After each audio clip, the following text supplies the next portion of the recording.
प्राचीन हिंदू धर्म ग्रंथों में वर्णित अनेक कथाएं हमें जीवन के महत्वपूर्ण संदेश देती हैं। ऐसी ही एक प्रेरणादायक और रहस्यमयी कथा है चंद्रमा को राजा दक्ष द्वारा दिया गया श्राप।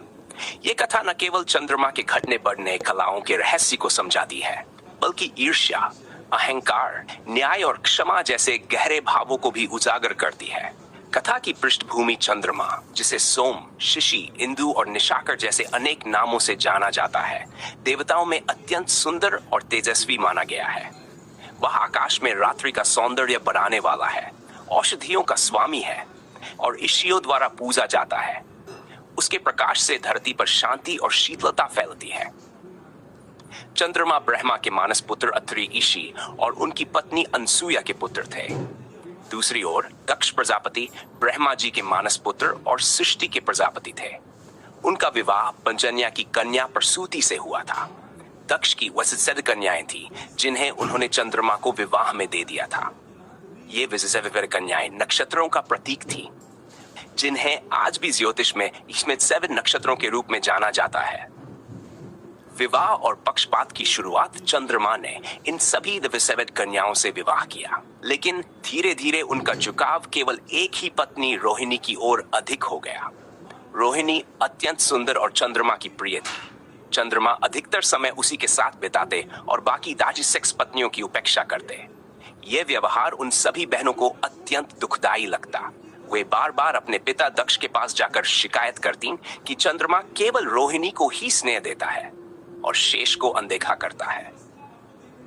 दक्ष का क्रोध और श्राप राजा दक्ष, जो कि एक न्यायप्रिय लेकिन अहंकारी स्वभाव के थे, अपनी कन्याओं की ये पीड़ा सहन न कर सके। उन्होंने चंद्रमा को चेतावनी दी कि वह सभी पत्नियों के साथ समान व्यवहार करे, लेकिन चंद्रमा अपने रूप और सौंदर्य के अभिमान में ये चेतावनी अनसुनी कर देते। जब बार बार समझाने पर भी चंद्रमा का व्यवहार न बदला, तो क्रोधित होकर दक्ष ने चंद्रमा को श्राप दे दिया। हे चंद्र, तुम अपने तेज और कांति को धीरे धीरे खो दोगे और अंततः पूर्णतः क्षीण हो जाओगे। यह श्राप सुनते ही चंद्रमा घबरा गए। उन्होंने देखा कि उनकी कांति और प्रकाश धीरे धीरे क्षीण होने लगी है। सभी देवता चिंतित हो उठे, क्योंकि चंद्रमा की रोशनी का प्रभाव पृथ्वी पर अतुओं, समुद्र की लहरों और औषधियों पर पड़ता था। चंद्रमा की क्षीणता से सृष्टि का संतुलन बिगड़ने लगा। देवताओं की शरण और महादेव की कृपा चंद्रमा ने जब देखा कि उनका तेज लुप्त हो रहा है, तो उन्होंने देवताओं की शरण ली। सभी देवता मिलकर ब्रह्मा और अंततः भगवान शिव के पास पहुंचे। उन्होंने भगवान शिव से प्रार्थना की कि वह चंद्रमा को इस श्राप से मुक्त करें। भगवान शिव, जो सभी प्राणियों के कल्याण करता है, उन्होंने चंद्रमा को श्राप से पूर्णतः मुक्त तो नहीं किया, लेकिन उसकी तीव्रता को कम कर दिया। उन्होंने कहा, हे चंद्र, तुम श्राप से पूर्णतः मुक्त नहीं हो सकते, परंतु मैं तुम्हें एक वरदान देता हूं। तुम प्रत्येक माह में क्रमशः क्षीण और पुनः पूर्ण होते रहोगे। इस प्रकार तुम अमृत को प्राप्त करोगे और सृष्टि का संतुलन भी बना रहेगा। तभी से चंद्रमा की कलाएं घटती और बढ़ती हैं, जिसे हम अमावस्या से पूर्णिमा तक और फिर पूर्णिमा से अमावस्या तक के चक्र में देखते हैं। भगवान शिव ने चंद्रमा को अपने मस्तक पर धारण किया, जिससे वह चंद्रशेखर कहलाए।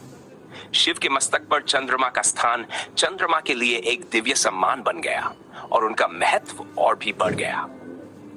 इस कथा का भावार्थ, ये कथा केवल एक पौराणिक आख्यान नहीं है, बल्कि इसमें गहरे भाव छुपे हैं। वह पक्षपात का परिणाम, जब कोई व्यक्ति समानता और न्याय का पालन नहीं करता, तब वह दूसरों के मन में दुख और असंतोष उत्पन्न करता है। अहंकार का विनाश, चंद्रमा जैसे सुंदर और तेजस्वी देवता का तेज भी अहंकार के कारण लुप्त होने लगा।